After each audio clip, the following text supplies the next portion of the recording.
Good morning. Where are you on this? You're hearing in Tom's report and over the last couple of days, people who think like you do. They're Democrats, but they're gun rights advocates saying something's got to give. Do you believe that? Well, my wife and I, we have 3 kids, and if there was something, anything that we could do that would make sure that this never, ever, ever happens again, of course I would support it. But unfortunately, I don't know that this is necessarily the right direction. What I do believe is common ground that we should attack is this intersection between the use of lethal weapons and the access to lethal weapons and those that are mentally ill, particularly those teenagers who are having a difficult time making that transition into adulthood. We wipe their record clean. We've got parents who feel powerless because now they're 18 years old and they can't do anything. We have teachers in schools that know that this child has a problem, and yet suddenly, because they're magically 18 years old, we got to protect their freedoms. No question, mental health is a huge issue that comes out of this, and that conversation has already started. Everyone has a role here, if we can stipulate to that. My question is, do you not see any room for stricter gun regulations to at least mitigate the potential for these kinds of scenarios? Well, look, I'll have an open mind. I want to be one of those people that's reasonable and will listen to anything.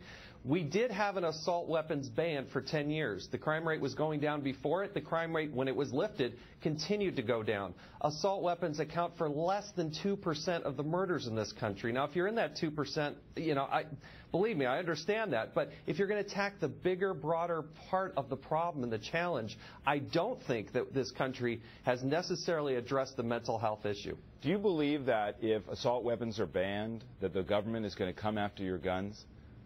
I don't believe that the government will necessarily come after my guns. But so what is the argument against an assault weapons ban other than, well, if you do that, it's a slippery slope? I've tried to understand that before.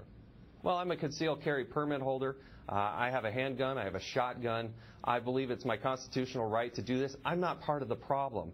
We've got to make sure that those that have criminal backgrounds, that have a propensity for doing this, that have mental health issues, I still think we haven't done enough to this. And if you look at some of these mass murders and some of these horrific killings that are happening across the country, that's a huge part of the equation that has not been properly addressed. Quickly, Congressman, do you think on school campuses across the country, do you think armed guards, do you think carrying weapons could do more to lessen the danger?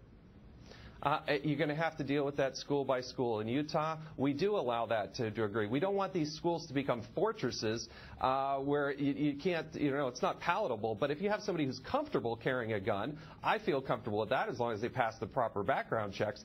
But you don't want to necessarily arm teachers and try to get them to do something. Guns aren't for everybody necessarily, but those that are comfortable carrying it, that are properly trained, that go through this background check, I do feel comfortable doing that, yes. The debate will continue. Congressman Jason Chaffetz, thank you so much this morning. Thanks. And coming up next here.